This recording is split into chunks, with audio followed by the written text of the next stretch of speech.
Good morning. You're welcome to this beautiful Thursday morning, the 7th day of August 2025. Here's Dawntrain on Rstv, channel 22 here in the Garden City of Port Harcourt. I'm Catherine Ago. Like we all do it every morning, we bring you major stories making our newspaper dailies.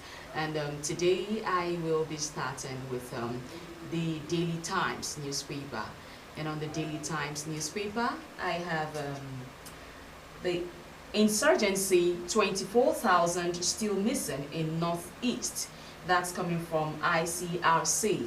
It says insurgency 24,000 still missing in Northeast. That's from ICRC.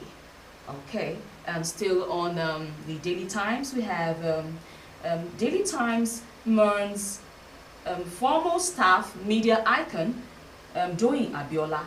Yes, Daily Times mourns former staff media icon Doyin Abiola. Okay, still on the same paper, we have Ojulari rallies stakeholders' involvement in Nigeria's future energy. You find that on page 4.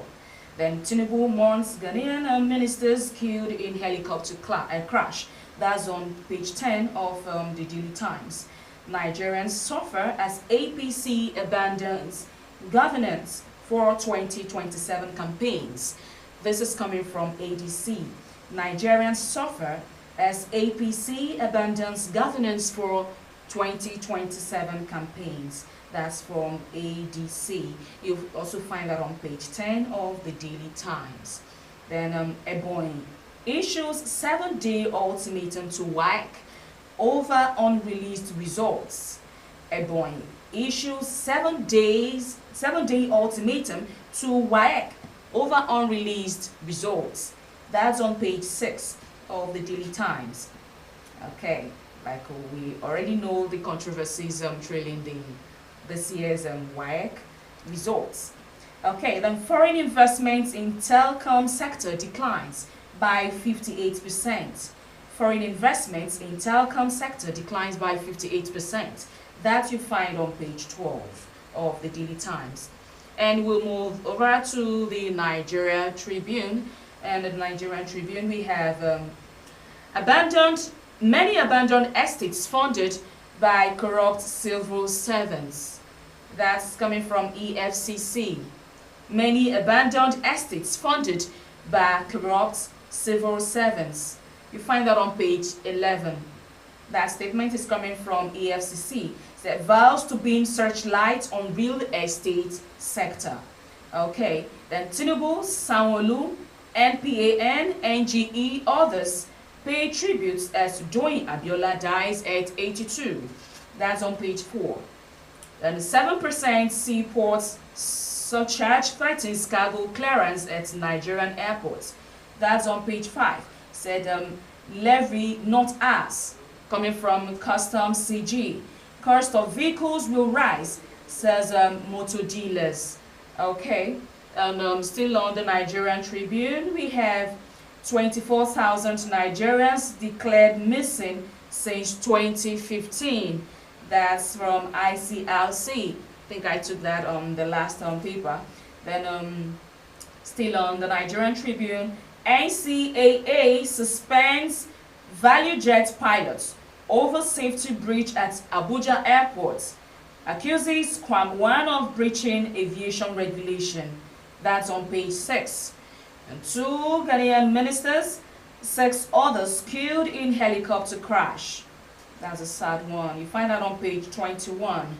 Then uncertainty in APC, PDP, LP, others ahead of Anambra, Osun, Ekiti, Gubert polls. You have all eyes on Tinubu, LP banks on Peter Obi. That's on page 3. Uncertainty in APC, PDP, LP, others ahead of Anambra, Osun, Ekiti, Gubert polls. All eyes on Tinubu, LP banks on Peter Obi. The motorists, commuters groan over deplorable federal roads in Southwest. That's on page 3. Okay, and Okay, we'll move on to the Nation newspaper. And on the Nation, we have money laundering. EFCC launches probe into real estates. Money laundering. EFCC launches probe into real estates. 200,000 naira loan for 7 core members in 9 billion naira deal. 200,000 naira loan for 7 core members in 9 billion naira deal. Ikeja Disco sinks into ownership crisis. Ikeja Disco sinks into ownership crisis. Said IE rejects receivership. That's on page 7 of the Nation newspaper. Then 2 Ghanaian ministers, others killed in crashed helicopter. That's on page 2. Omokri, Lagos remains safest state in Nigeria. That's on page 5. Then we have free healthcare for low-income pensioners. Yes, that's a good one here. Free healthcare for low-income pensioners. Said President directs action of pension increase. Okay, I'll move on to the Punch. On the Punch, we have foreign investors sell off 576 billion naira Nigerian stocks in 6 months.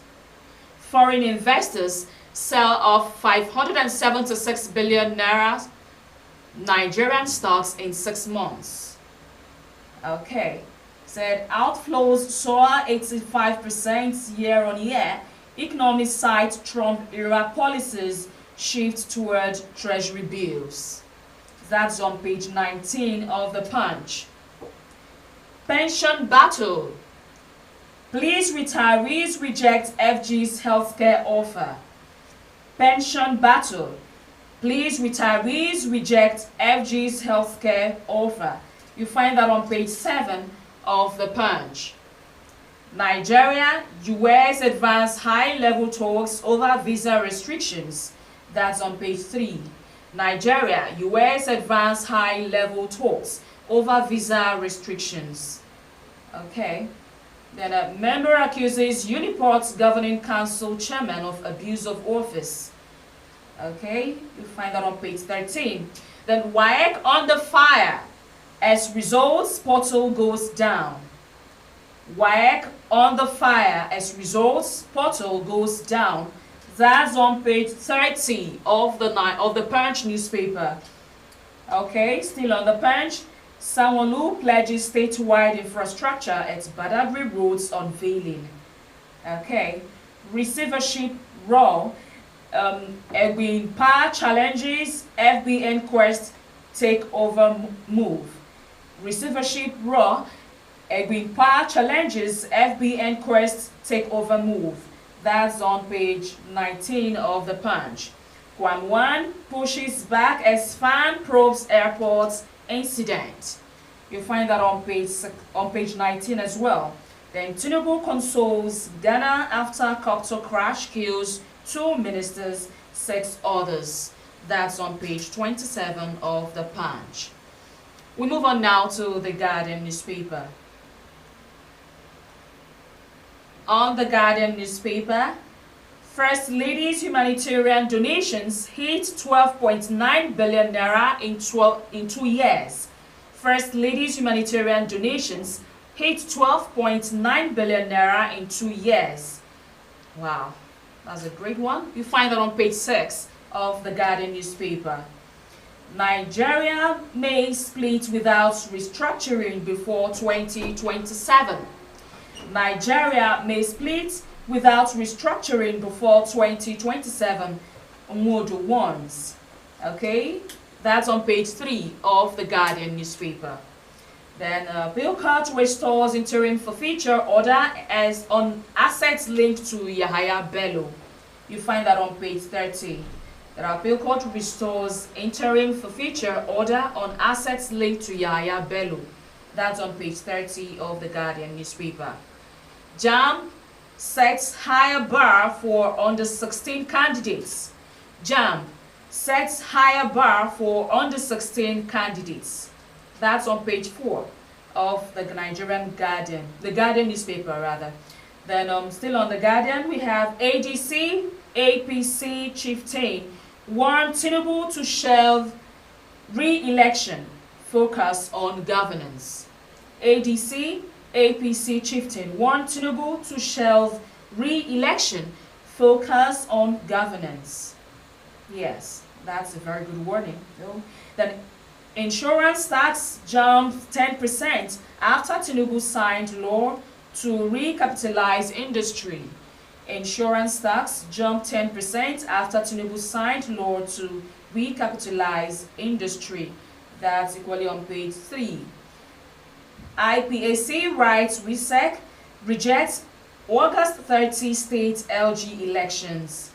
That's on page 7. Okay, still on the Guardian. Rep decries non-release of immunization funds. Rep decries non-release of immunization funds. Then Tinubu, NPAN, NGE, NUJ, others mourn than paying tribute to late Doyin Abiola. Tinubu, NPAN, NGE, NUJ, others mourn, pay tribute to late Doyin Abiola. Okay, then 6 FMCG firms' cost of sales surged by 24% to 562 billion naira in second quarter. That you find on page 18 of the Guardian. Now we move to the Vanguard. On the Vanguard, 2027 options before the North. 2027 options before the North. Faces tough choice over Tinubu, Jonathan, Atiku, Obi, Amechi. You find that on page 10 of the Vanguard. 2027 Jonathan ready to run again, close ally confirms. 2027 Jonathan ready to run again, close ally confirms. That's on page 8 and 7, page 8 and 9 of the Guardian. Then meets IBB consults South stakeholders in Port Harcourt. Then PDP intensifies efforts to woo him. Okay, you have FG urged to suspend Chairman Uniport's governing council over allegations of corruption. Okay, still on the Vanguard. Ghana Defense Environment Ministers, 6 others die in military helicopter crash. Ghana Defense Environment Ministers, 6 others die in military helicopter crash. That's on page 6 of the Vanguard newspaper. Many abandoned estates in Abuja owned by civil servants. That's from EFCC. Many abandoned estates in Abuja owned by civil servants. EFCC. Thieves shouldn't be rewarded with ministerial appointments. That's from Emir Sanusi. That's very deep though. Thieves shouldn't be rewarded with ministerial appointments. That's from Emir Sanusi. You find that on page 13.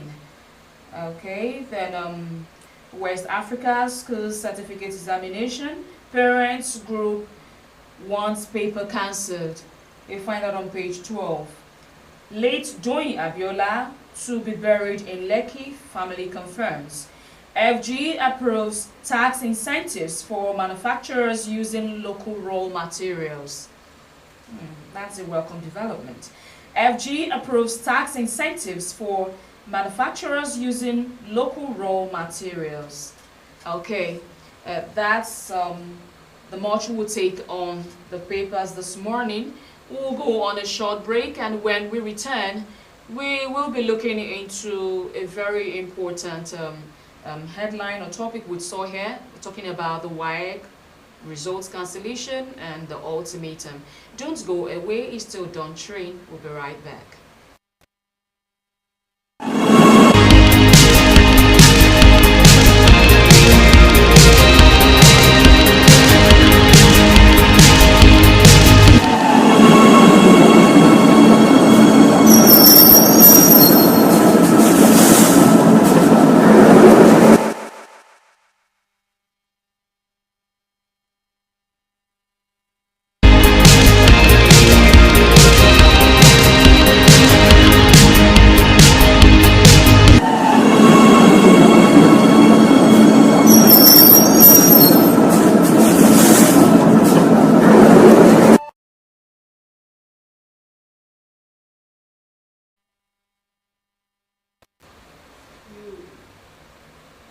You're welcome back. It's still Dawntrain on Rstv.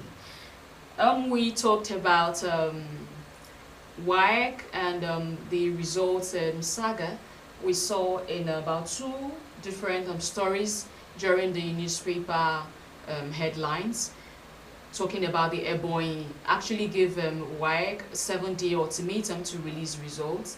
And we equally saw one of the stories talking about the WAEC portal goes down. And equally, parents, another one talked about parents group, if I'm not mistaken.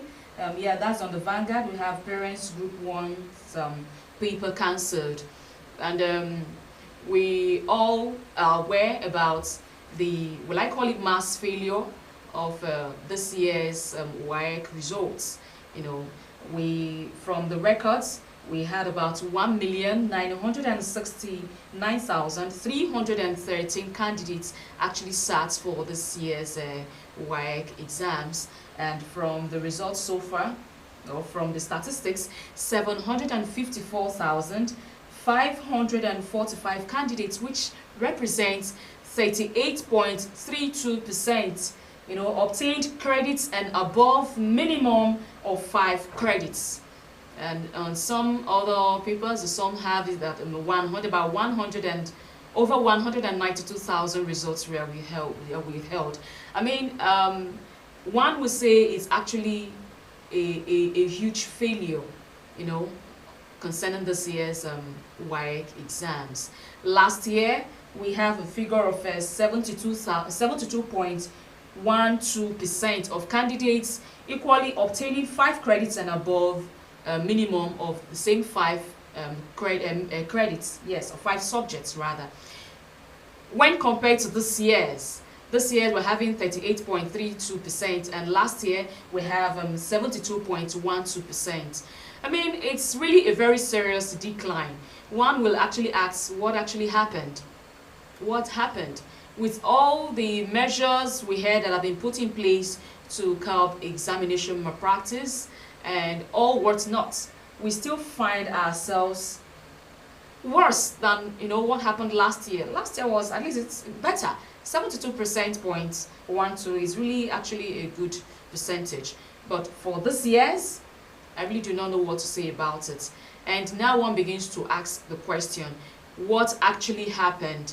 A lot of persons have their reasons, and some persons will tell you that it's as a result of the poor conduct of the examination, especially the English language subjects, like the National Association of Proprietors of Private Schools. We're talking about exams being conducted at nighttime hours will be detrimental to performance. And I actually agree with that. And parents and some groups are actually calling for the cancellation of English language subjects, and we all understand how important that subject actually is when you talk about securing admission in the tertiary institutions in this country. I mean, I don't really see or know about any school that will offer you admission without at least a credit in English language. And now we are recording very huge or mass failure when it comes to this subject. So now, the question I ask is, for the CPE, the Concerned Parents Educator network that are calling for the cancellation of English language, what actually happens to other papers? Is English language actually the only subjects that we recorded failure on, or the only subjects that students actually failed? Because you might have English language. Let's talk about students who are actually science inclined. Yes, you now have your English language, you don't have your chemistry, or you don't have your physics. I mean, where are you going to? Who's going to give you the admission? And we're meant to understand that a lot of the students whose results are actually seen as a very, very poor or performed badly in WAEC did well in the JAM, in this UTME that just passed. I mean, so what exactly actually happened? What went wrong? Oftentimes we've heard about government talk about the education sector, the efforts being made, to really make sure that we meet up to standards. And for such results, People in the other countries, they're actually watching. They are seeing all these things happening. And tomorrow one will begin to ask the question why we go to other countries, and they begin to subject you to some other kind of exams in order to meet up or trying to really evaluate your own results from this country or this side of the world. These are part of it. These things shouldn't really be heard of, you know, in our country. If there's anything we should get right, is this WAEC, this particular stage. And WAEC actually was talking about going digital, talking about the computer base, you know, like we have in the UTME. A lot of persons kicked against it after seeing what happened during the JAM exams, the UTME, after seeing all the saga with the technical issues and all the glitches that were recorded. You know, so many persons were of the opinion that WAEC should please calm down and make do with what we are actually familiar with or what we can actually handle until necessary requirements are actually put in place, or necessary equipment for such exams actually put in place. Because when you talk about the WAEC, we have those in the rural areas, those homes.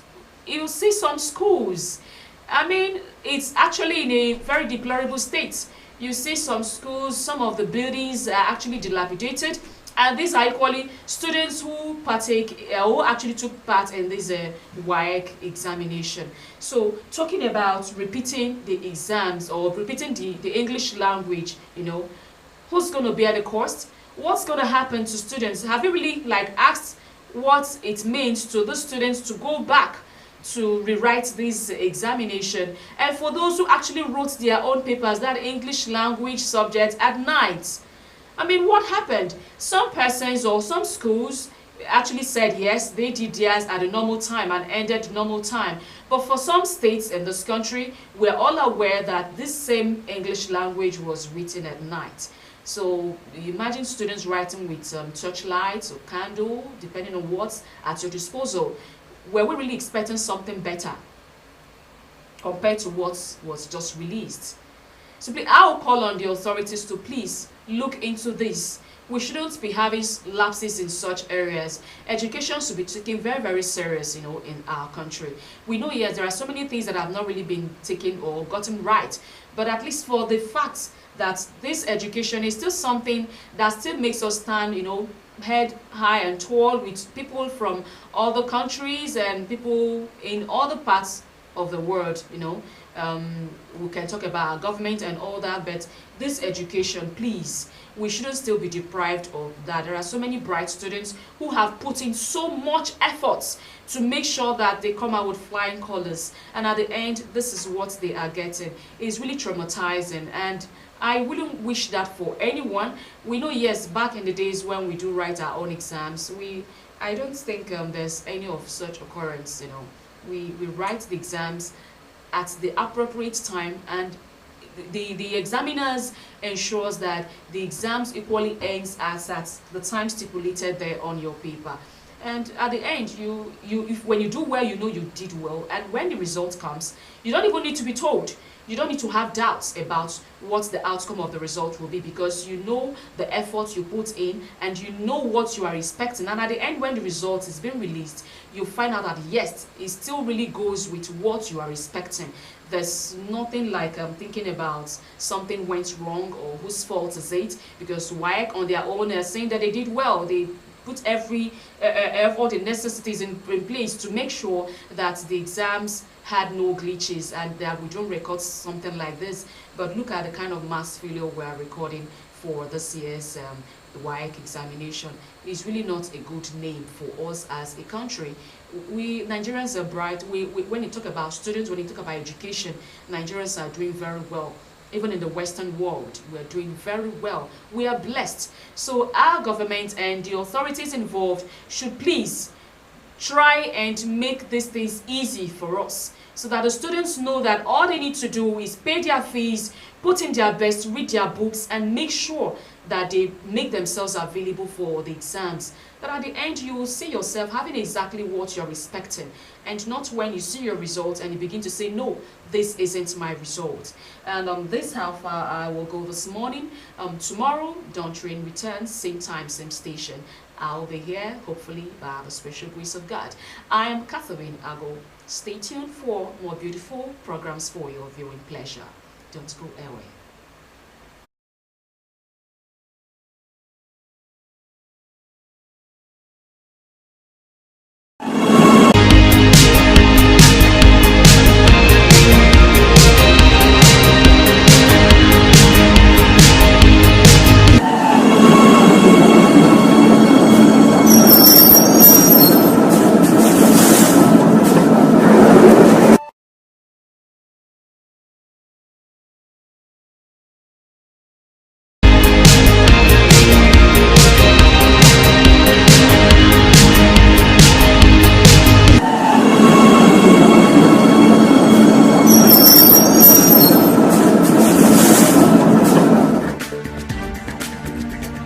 Here we are, nestling and boisterous,